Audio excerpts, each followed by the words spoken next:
Working in media taught us how to operate a publication in the internet age. Ah yes, the good old days. These were the early days when all that you needed to get your media company started, if you could even call it that at the time, was access to decent internet, a Google AdWords account, and a Blogspot or WordPress setup. Times were simpler.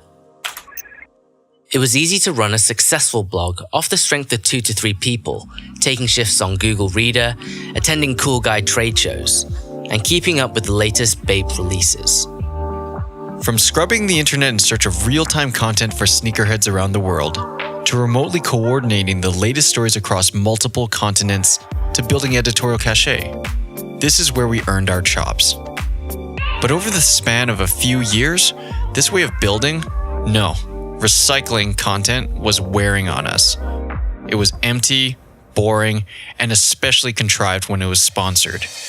You just can't be satisfied with your work, especially when it fails to advance anything.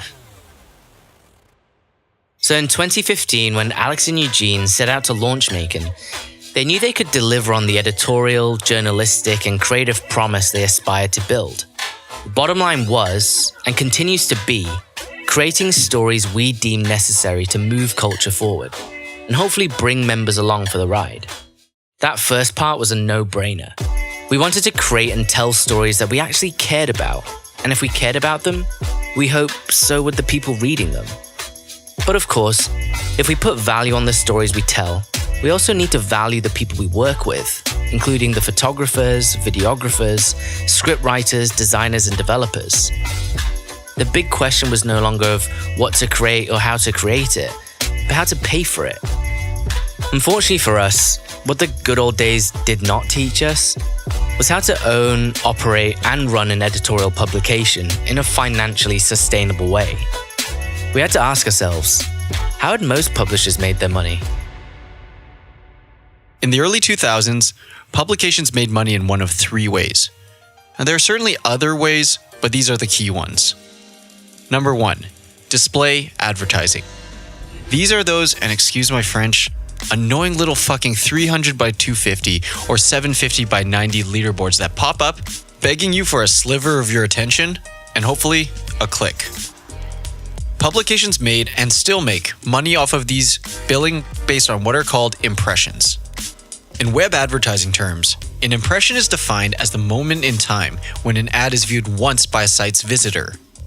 Basically, the moment when an ad loads on your screen and you see it, an impression is made. Publishers make their money in increments of CPIs, or cost per impression, or more commonly, CPMs, or cost per 1,000 impressions. Typically, publishers have a rate card, which specifies a CPI or CPM dollar rate. Advertisers take out media buys, in which they allocate a set budget.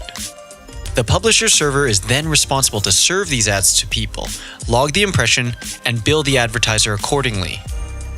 I know that's a lot of acronyms, so let's simplify that with an example. Company X takes out a media buy with Publisher Y. Publisher Y earns a CPM rate of $2.80 because they're using an ad network, not advertising directly themselves. Publisher Y gets about 3 million unique page views per month. Even if the publisher serves the ad to all 3 million of its unique page views only once, and remember, 1 CPM is 1,000 impressions, they would still only make 8,400 USD.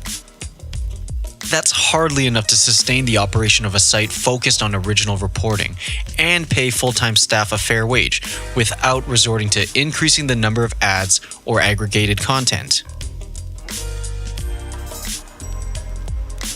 Number 2, native advertising. Now, to keep this short and sweet, this is similar to display advertising, but is generally custom-sized and formatted for a specific publisher's layout. It often includes multimedia or otherwise more immersive, or if you want to be overbearing, invasive elements to it. Case in point, you log into your favorite website and a big-ass pop-up takes over your screen, prompting you to buy some shit a company's paid the publisher to shove in your face. Finally, branded content. As some of you are aware, one of the best at creating branded content in recent years has been Vice. The Creators Project with Intel and others are prime examples of brand or advertiser-funded and sponsored content initiatives. Truth be told, there's a lot of potentially informative and enlightening content. But when you have someone else funding the creative force behind it, there's always a hidden cost. The challenge with branded content is obviously a lack of trust and integrity on behalf of the publisher. If a reader is uncertain who is dictating, defining, or influencing their news, information, and content, therein lies the breakdown between the publisher and the reader. It's a push and pull situation.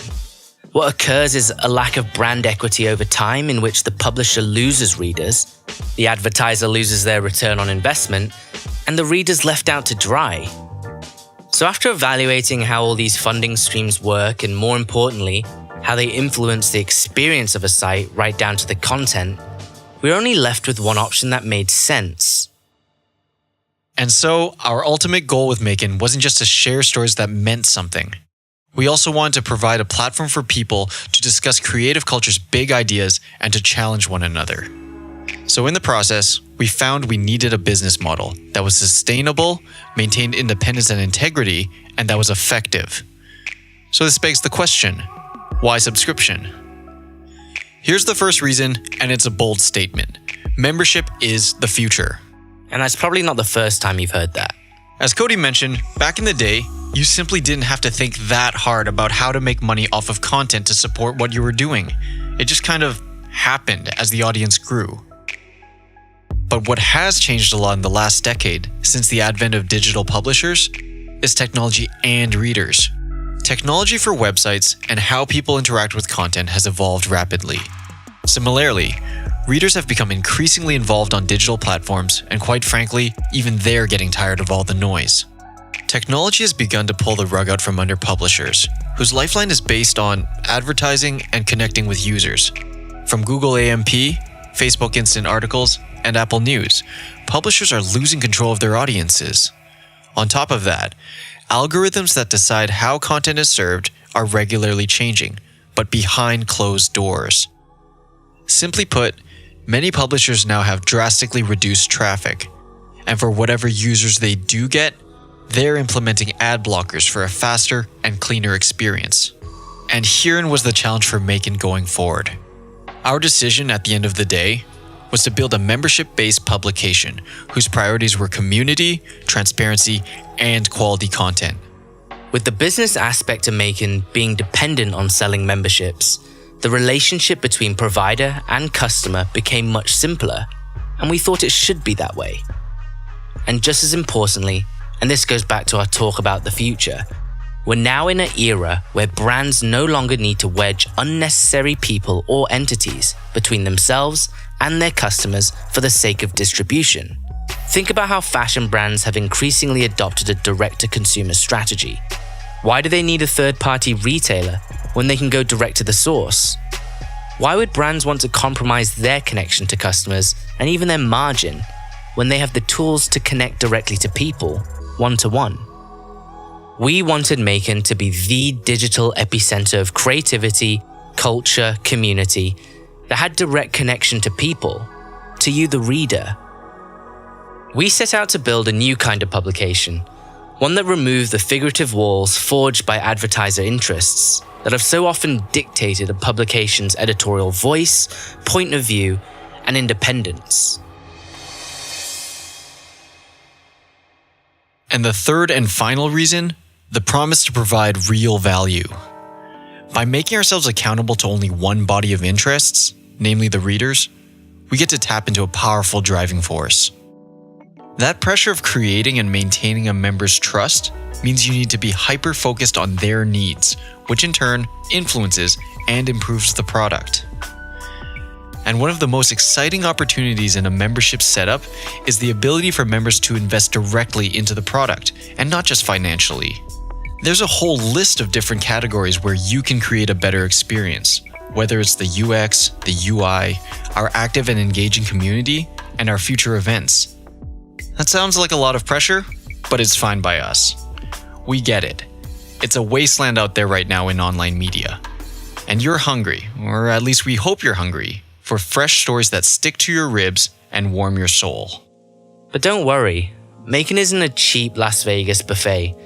We aren't going to serve you every single little hors d'oeuvre, dessert, cocktail, or main course that we can cram onto one long table.